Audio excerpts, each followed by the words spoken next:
আসসালামু আলাইকুম প্রিয় জব ক্যান্ডিডেটস। আজকে আমরা বাংলা সাহিত্যের বিভিন্ন রকম লেখনী, বই, গ্রন্থ এগুলো নিয়ে আলোচনা করব। মূলত আমরা আজকে আলোচনা করব কোনো গ্রন্থ এবং সেটা কী টাইপের গ্রন্থ এবং তার লেখক কে। এই সিরিজের উদ্দেশ্য হচ্ছে আসলে বাংলা সাহিত্য থেকে আমরা জানি যে বিসিএস সহকারে অন্যান্য চাকরি পরীক্ষায়, স্পেশালি বিসিএস পরীক্ষায় এমন কোশ্চেন আসে যেটা শুধু দুর্বোধ্য নয়, ইদানিংকালে আমরা দেখতে পাচ্ছি এটা অনেকটা বাংলা সাহিত্যে ওস্তাদ হলেও আপনার জন্য ভালো করা এখানে কঠিন। তো সুতরাং এই সিরিজের উদ্দেশ্য হচ্ছে বাংলা সাহিত্যকে যতটা আয়ত্ত করা যায়, এটা মূলত আমার নিজের হেল্পের জন্য। আর যদি এতে আপনাদেরও কিছু উপকার হয়, এতে আমার সার্থকতা। তো চলুন আমরা শুরু করি। প্রথমে আমি দেখতে পাচ্ছি শহর ইয়ার, এটা একটা উপন্যাস। এটা লিখেছেন হচ্ছে সৈয়দ মুস্তফা আলী। আমরা একটা কাজ করি, আমরা প্রথমে হচ্ছে এটাকে ঢেকে রাখি, তাতে আমাদের দুজনেরই মূলত হচ্ছে আমার এবং আপনার, আমাদের সবারই হচ্ছে গেস করে উত্তর বের করা একটা প্রবণতা তৈরি হবে এবং আশা করি এতে আমরা সবাই উপকৃত হব at the same time. So প্রথম কোয়েশ্চেনটা আমি আবারও বলি, শহর ইয়ার এটা একটা উপন্যাস এবং এটা লিখেছেন সৈয়দ মুস্তফা আলী। পরেরটা হচ্ছে তফা। তফা, আচ্ছা আমি একটা কথা বলে রাখি, যারা বাংলা সাহিত্যের আছেন, আমি যদি কোনো উচ্চারণ ভুল করে থাকি আমাকে দয়া করে ধরিয়ে দিবেন, কিন্তু আপনারা এটাকে ক্ষমা সুন্দর দৃষ্টিতে দেখবেন। আমি বাংলা সাহিত্যের স্টুডেন্ট না, সো আমার উচ্চারণ অবশ্যই ভুল হতে পারে। আমি চেষ্টা করতেছি যতটুকু সম্ভব উচ্চারণ সুন্দর করে করার জন্য। তোহফা হচ্ছে বা হপ্তপয়কর, দুইটাই আমরা জানি যে এটা আলাওলের। এই দুইটা আসলে খুব বিখ্যাত, সো অ্যাকচুয়ালি এটা মনে রাখাটা স্বাভাবিক। রজনী উপন্যাসটা যথাসম্ভব বঙ্কিমচন্দ্রের লেখা, আমি একটু দেখতে চাচ্ছি। ইয়েস, ঠিক আছে। আসলে বিষয়টা হচ্ছে আমি আপনাদের সাথে সাথে গেস করবো, আপনারা গেস করবেন, এভাবে হচ্ছে ইনশাআল্লাহ আমাদের পড়া হয়ে যাবে। পদ্মা মেঘনা যমুনা এই উপন্যাসটা কে লিখছেন? আচ্ছা এখানে শামসুদ্দিন দেখা যাচ্ছে, সো আবু জাফর শামসুদ্দিন হওয়ার কথা। ইয়েস, আবু জাফর শামসুদ্দিন। আচ্ছা এরপরটা হচ্ছে পঞ্চম পুরুষ। পঞ্চম পুরুষ কার লেখা? Well, to be honest I have no clue. আমি রশিদ করিম ভাবতেছি যে, না বাণী বসু। আচ্ছা রশিদ করিমের কি কোনো পুরুষ নামক কোনো উপন্যাস কি আছে নাকি? কোনো লেখনী আছে maybe, I am not sure. আপনারা যারা জানেন তারা জানাতে পারেন। কারণ আমার রশিদ করিম মাথায় কেন আসলো? রামায়ণ, ওয়েল এটা না পারলে অনেকে আমার মারবে অ্যাকচুয়ালি। রামায়ণ, রামায়ণ, রামায়ণ। উম আমার অবস্থা বাংলা সাহিত্যে এরকমই। সরি আমি জানি না। রামায়ণ হচ্ছে রত্নাকর দস্যু। আচ্ছা এটা যদি অপশন থাকতো ডেফিনিটলি আমি পারতাম। এটুকু আমি আপনাদেরকে বলতে পারি। অবস্থা খুবই খারাপ বাংলা সাহিত্যের। এনিওয়ে, এরপর হচ্ছে অক্টোপাস উপন্যাসটি কে লিখেছেন? এটা দেখলেই বোঝা যাচ্ছে আসলে এটা মুখস্থ আমার। আর এটা হচ্ছে অদ্ভুত আধার ১, এই উপন্যাসটি কে লিখেছেন? আরেকটি হচ্ছে নিয়ত মন্তাজ, এলো সে অবেলায়। এই ৪ টি উপন্যাস লিখেছে আর কেউ না, জীবনানন্দ দাশ। তাই না? জীবনানন্দ দাশ। এই যে জীবনানন্দ দাশ লিখেছে এই ৪ টা উপন্যাস। একটা হচ্ছে অক্টোপাস, আরেকটা হচ্ছে অদ্ভুত আধার ১, নিয়ত মন্তাজ, এলো সে অবেলায়। এখানে একটা জিনিস খেয়াল করার বিষয়, এই ৪ টা কিন্তু উপন্যাস। এখান থেকে আচ্ছা ওয়েট, ওয়েট, ওয়েট, ওয়েট, এটা জীবনানন্দ দাশ না। আমি না এখানে লক্ষ্যই করিনি, এটা Shamsur Rahman. By the way আমি আবারও মনে করিয়ে দিই, আসলে এটার উদ্দেশ্য এটা না যে আমি সবসময় সঠিক বলবো। আমি নিজেও আসলে প্র্যাকটিস করতেছি আপনাদের সাথে, সাথে। আচ্ছা, এটা বিগেস্ট ব্লান্ডার অ্যাকচুয়ালি, ঠিক আছে? কারণ আমি এটাকে শামসুর রহমানের জায়গায় কিভাবে এতগুলো অপশন দেখার পরেও আমি কিভাবে এটাকে জীবন্ত দাস বললাম। সরি শামসুর রহমান। অক্টোপাস উপন্যাসটি লিখেছেন হচ্ছে শামসুর রহমান। অদ্ভুত আধার ১ উপন্যাসটি লিখেছেন শামসুর রহমান। নিয়ত মন্তাজ উপন্যাসটি লিখেছেন শামসুর রহমান।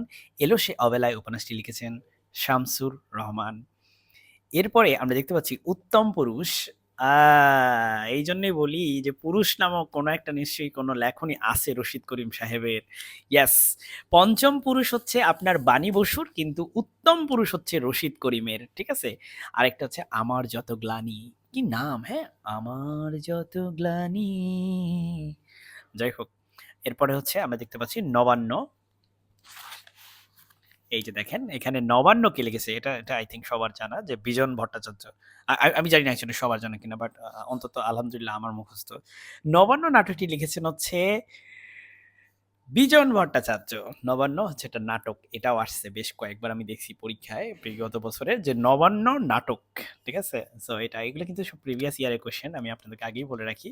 এগুলো কিন্তু অন্যান্য কোনো না কোনো জব পরীক্ষাগুলো এসেছিল। ওকে, সো আমাদের প্রথম পাতা শেষ। এখন আমরা চলেন দ্বিতীয় পাতায় চলে যাই। তার আগে আমি একটু ঢেকে রাখার চেষ্টা করি। অনেকে পড়ে ফেলছেন নাকি কে জানে, আল্লাহ মালুম। প্রথমে আমরা দেখতে পাচ্ছি ওয়ারিশ।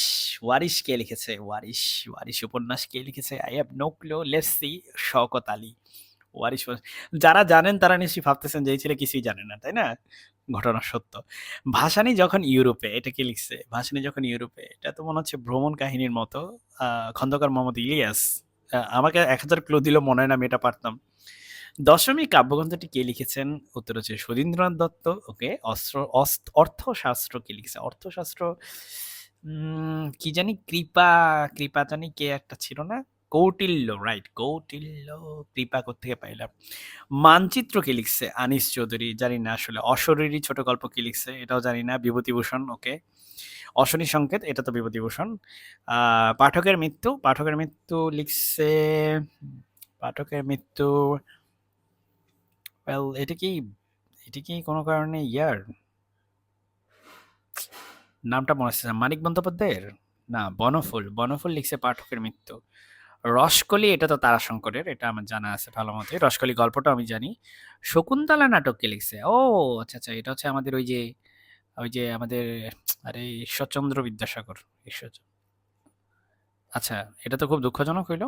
শকুন্তলা নাটক লিখছে আসলে কবি কালিদাস, সংস্কৃত ভাষায়। ঈশ্বরচন্দ্র বিদ্যাসাগর আসলে অনুবাদ করছে। ও, এটা একটা অনুবাদ গ্রন্থ। কত কিছু নতুন জানতেছি।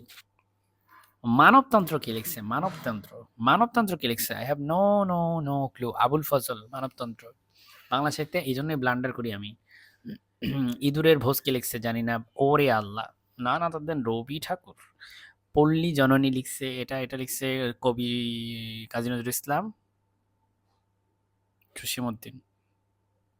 আসলে কাজী নজরুল ইসলাম এরকম একটা লাইন আছে, একই অপরূপ রূপে হেরিনু পল্লী জননী, এরকম কিছু একটা লাইন আছে। সো আমি ভাবলাম যে কাজী নজরুল ইসলামই হওয়া উচিত। ওয়েল, জসীমউদ্দিন। কৃষ্ণকুমারী, এটা লিখেছেন তো, এটা তো জানি আমরা, মাইকেল মধুসূদন ভাই লিখছে, আর কি লিখবে। কিন্তু এটা একটা জিনিস মাথায় রাখবেন যে কৃষ্ণকুমারী এটা কিন্তু প্রথম সার্থক ট্র্যাজেডি নাটক। আচ্ছা, নিমন্ত্রণ কবিতা কে লিখছে? এটা মানে জসীমউদ্দিন লিখছে, তাই না? ইয়েস, এটা জসীমউদ্দিন। ওটেন সাহেবের বাংলো কে লিখছে? ওটেন সাহেবের বাংলো লিখছে শওকত ওসমান।